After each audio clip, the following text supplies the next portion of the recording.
My name's Calum. I'm a medical doctor in the NHS. And I also work have a research role at the University of Oxford as a research associate, where my research is in abortion policy and looking at the safety concerns about different kinds of abortion policy and so on. And so today I'll be talking about a particular safeguarding concern which has arisen specifically as a result of the COVID pandemic situation. Telemedicine has obviously presented many challenges to us as doctors, not just with an inability to assess the physical status of patients, but also with an inability to identify patients who may be at risk of safeguarding concerns. And as I will show later, these safeguarding concerns are universally held by doctors with regard to telemedicine, and they have particularly concerning consequences for women who are at risk of forced or coerced abortion. And I'll be presenting some of that evidence today. Before I do that, I just want to comment very briefly on the previous presentation, which is to say that as much information as it contained, this does not exhaust the safety concerns many doctors have about telemedicine abortions.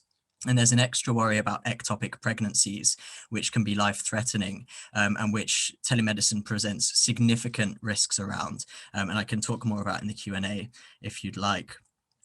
But I want to focus on this safeguarding issue because abortion is very closely linked to intimate partner violence and sex trafficking. Of course, the majority of abortions are not linked to these situations, but a significant minority are. And in fact, women who are in these vulnerable situations have a significant risk of being coerced or forced into an unwanted abortion by their abuser or by their trafficker. Now, the pandemic has presented particular challenges for this. It's pretty uncontroversial that the pandemic has facilitated domestic abuse around the world and has led to significantly increased rates of domestic abuse around the world, including in the UK.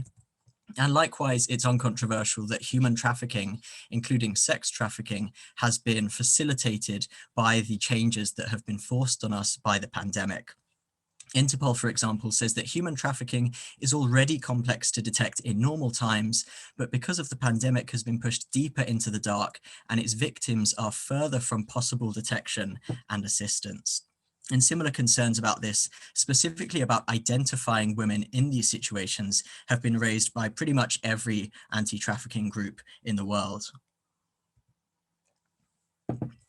I want to talk about a victim-centered approach to telemedicine, which says when we think about whether to provide a service by telemedicine, we have to think specifically about the impact it will have on vulnerable people. Now, concerns about telemedicine have been raised by academics and advocates for victims of abuse and trafficking in many different forums. The New England Journal of Medicine says that safely screening patients for intimate partner violence became more difficult as a result of the pandemic, partly because and as a result of telemedicine specifically, because abusers might be listening in on conversations. The UN Office of Drugs and Crime, talking about victims of trafficking, says that online consultations introduce further barriers to accessing support. And the Journal of the American Medical Association, talking about child trafficking in particular, says that the victims of trafficking, their living arrangements may not permit the privacy and confidentiality appropriate for patient care. And of course, privacy and confidentiality is one of the primary concerns about providing abortion by a simple video or more usually by a phone call, where it's impossible to verify whether the woman is alone. And we'll see how important that is shortly. How common is forced abortion? Well, as I say, it's not the majority of abortions, but it is a very substantial minority. And given that there are 200,000 abortions in the UK every year, there are a significant number of women who were the victims of coerced abortion. A study from Norway 15 years ago showed that a quarter of women seeking abortions were pressured by their partner and further percentages by other people around them.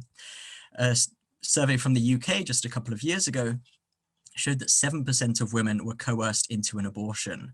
And when you take into account the women who do not have an abortion in the UK, this means that at least 1 in 5 women having an abortion at some point in their lives will have a forced abortion at some point in their lives. And this is a very significant number of women.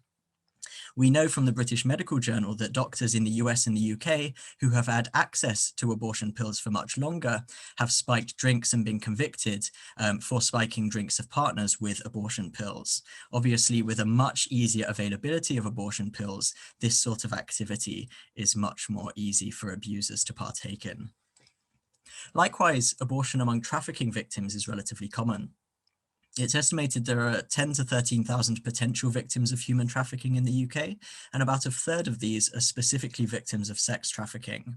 Now, the major study on the effects of sex trafficking on women's well-being found that over half of sex trafficking victims had abortions, and over half of these women had forced abortions, which means that over a quarter of women who are sex trafficking victims have forced abortions. In their sample, they had 37 women who had had abortions, and they had had 114 abortions between them. What this demonstrates quite well is that coerced abortion is a central pillar of the sex trafficking industry. And the easier coerced abortion is for sex traffickers, the easier it is for this industry to be maintained. Now, the main concern with telemedicine, of course, is that it cannot reliably identify victims. And as I've suggested, this is widely agreed, no matter your political persuasion. And it can't do so for a variety of reasons. Firstly, there's often no background relationship with the patient because abortion provision is largely separate from the rest of healthcare provision. And often there are no available notes to identify risk factors. I spoke to an expert in doctor who's an expert in working with vulnerable women in particular. And she said one of the key problems is that there are fewer independent assessments of the women, whereas normally in a practice, you would get the receptionist, the healthcare assistant, and the doctor seeing a woman presenting for abortion. With telemedicine, you only get one person's perspective, which can be extremely limited. There are no visual markers, and the Faculty of Sexual and Reproductive Health has talked about how there were missed visual cues when they were assessing patients for domestic abuse by telemedicine. As I said, the central problem is that there is no way to ensure privacy. There is simply no way via video or even more so by telephone to ensure that a woman seeking an abortion is by herself and doing it of her own volition. Now, I just want to share a very quick illustration of that from one of the investigative scenarios that Kevin performed in the last few months. Termination. Thank you. Can I ask if there's anyone in the room with you at the moment? No, I'm on my own. Feeling quite safe to take the call today? Yes, that's fine, yeah. And do you take any recreational drugs? No. Can you confirm that you're sure of your decision to terminate pregnancy? Yeah. And for legal purposes, could you briefly explain your reasons for requesting the termination? It's a very short but a simple illustration of the problems with telemedicine and why it's so difficult to identify people who are being abused and coerced into abortion. And of course, many people have pointed out that this telemedicine program specifically affects victims with limited English, with mental health difficulties, with disabilities, and with poor access to computers, particularly vulnerable groups. Well, what do women think? Well, a few years ago, 77% of women in the UK said that doctors should be required to verify in person that women are not under pressure to have an abortion. That actually has seemingly increased in the last few years. So at the end of last year, 86% of women were found to be concerned about coerced abortion because of telemedicine. Among female GPs, this increased even further. 90% were concerned about coerced abortion via telemedicine. And a consistent feature throughout all of this is that women were consistently more concerned about this than men were. And as Carla explained at the beginning, Lord Bethell raised these exact same concerns in Parliament from the government's perspective. And also Sir Robert Neal MP, chair of the Justice Select Committee, has raised precisely the same concerns. So these are not niche or eccentric concerns. Well, you might think these are not the experts, that the experts are people like the Royal College of Obstetricians and Gynecologists, BPAS, MSI, and so on, because they are the abortion providers. Well, I want to say a few things in response to that. The first thing is that women are surely the experts of their own victimhood. When we're thinking about the impact of a service on women and women who are the victims of forced abortion or coerced abortion, it is their voices that should be front and center in this debate, rather than the voices of the people providing a particular service to them. Likewise, GPs, of course, are experts in continuity of care and holistic care and have access to a patient's history and the complex factors affecting patients in a way that private abortion providers often don't. But here's perhaps the central point of this presentation. You don't have to take their word for it.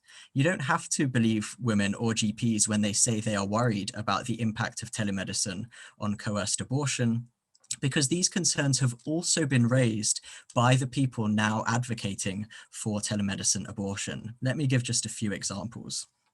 The Faculty for Sexual and Reproductive Health surveyed their members and got over 1,000 responses talking about the problems with the pandemic and the issues that had arisen in the pandemic, particularly through telemedicine. They identified as perhaps the single greatest concern the worry of domestic abuse. And they said there was a limited ability to identify signs of domestic abuse through remote consultations. They phrased it even more strongly and said the evidence clearly shows the lack of face-to-face consultations are having detrimental impacts on vulnerable groups and women generally. And we call for a reversal of closures and gradual reinstatement of face-to-face consultations. Later, they said very similar things, saying that it was that picking up on safeguarding issues, domestic abuse and teenage pregnancy is more difficult without face-to-face consultations. And this was cited by Marge Berra, perhaps the leading or one of the leading advocates for abortion access in the world. This was a seminar that took place at the start of the pandemic by the British Society of Abortion Care Providers, the kind of umbrella group overseeing and offering guidance on abortion provision in the UK. Now, at this seminar, which was specifically about the challenges and benefits of telemedicine abortion, they specifically said this issue of domestic abuse was, quote, quite challenging for us because those women, i.e. the women who are at risk of domestic abuse and forced abortion, are now at home with the person that's abusing them. And we have to somehow make sure that there's nobody else that could potentially be coercing them. She cites Jonathan Lord, the medical director of MSI, and says video technology is slower and you can't actually see who's in the room with somebody when you're doing their consultation by phone. This is perhaps even more concerning. In the Q&A, it was brought up again because it appeared to be the central concern that abortion providers themselves were raising about telemedicine abortion. The question came in, won't some domestic violence victims be missed through the phone if the partner is next to them? The response from one of the leading figures and one of the experts on telemedicine abortion in the UK responded in this way. She said, it's sort of been on my mind a bit. I've asked one of my colleagues to ring round some domestic violence charities to see if they might give us some advice. It could be a time to find some interesting ways of trying to mitigate against this. One thing that I think I've seen on Twitter is that people have a potential to call a number and then hang up in some way. It's the sort of thing that sexual health services and doctors, other places must have been struggling with, so I don't think we have to come up with our own unique solution. Well, with all due respect to Dr. Masters, it's difficult to think of a less reassuring response for victims of coerced abortion. If I asked someone about a particular experimental intervention and they said that one of the leading advocates for this intervention in the country said that it's nothing to worry about because they thought they saw something on Twitter which could mitigate it, that would be absolutely not reassuring to me as a patient and certainly not as a fellow healthcare professional. Likewise, one of the leading abortion advocates, a doctor in the United States, said that it is standard practice to separate a pregnant person from the person they came into the clinic with so that they can be by themselves and talk about any coercion. The RCOG says that clinicians must be confident the women can speak privately without coercion, and this is, of course, impossible to ensure through telemedicine abortion. Up until the pandemic, BPAS themselves said, we always see the woman on her own during the consultation to make certain that she is happy with her choice. And MSI in particular addressed this specific question, I'm being pressured into having an abortion, what should I do? Their central response to patients who are worried about coerced abortion is this. As part of an abortion appointment, you would have a private consultation away from any person who has accompanied you. You can talk to our team in private and let them know what you are experiencing. And so my question is this, if clinicians are able to pick up coercion and safeguarding risk signs via phone consultations so easily, why was this never the reassurance that they gave to women who were worried about coercion? Why was the central reassurance from every abortion provider and advocate against coerced abortion that a private in-person consultation would take place? I think the answer is obvious. It's because this is the only way that you will have a chance, a reasonable chance of picking up on coerced abortion. And so I want to leave you with this question that has been forced upon us by the COVID pandemic itself. What is more important? Is it convenience or protection of the vulnerable? In a quote misattributed to Gandhi, he ostensibly said, "The greatness of a nation can be judged by how it treats its weakest member." Now, despite the misattribution, I think this is an ideology and an ideal around which we can all get behind. And so even if telemedicine is more convenient for some people, which given the safety concerns is far from obvious, that does not help those who are at most risk from telemedicine abortion. Now, you might think, why is this such a serious issue? Coerced abortion is something we don't talk very often about in the UK, often because it's thought that this is not a very common problem. Well, it's a problem because it's the most significant risk factor for serious mental health problems after an abortion. But it's also significant because it's been widely condemned by people across the ideological spectrum as being a horrendous human rights abuse. The UNCRPD committee says that it is a brutal form of discrimination. It's been condemned as criminal by the European Parliament. The US has recently sanctioned countries for forced abortions, and one of the UN special rapporteurs held that forced abortion violates the UN Convention Against Torture. And so what I want to leave you with is this. This isn't just another pro-life or pro-choice debate, nor is this the kind of issue about which compromise or voting for tactical reasons is reasonable. This issue isn't just important because it matters to voters or colleagues, but because it is about concrete, universally agreed risks of telemedicine abortion on the most vulnerable women in our societies and in our families. I therefore humbly plead with you to put protection over pragmatism and commit to restoring the safeguards protecting women from what is ultimately a very serious human rights abuse. Thank you very much for your time.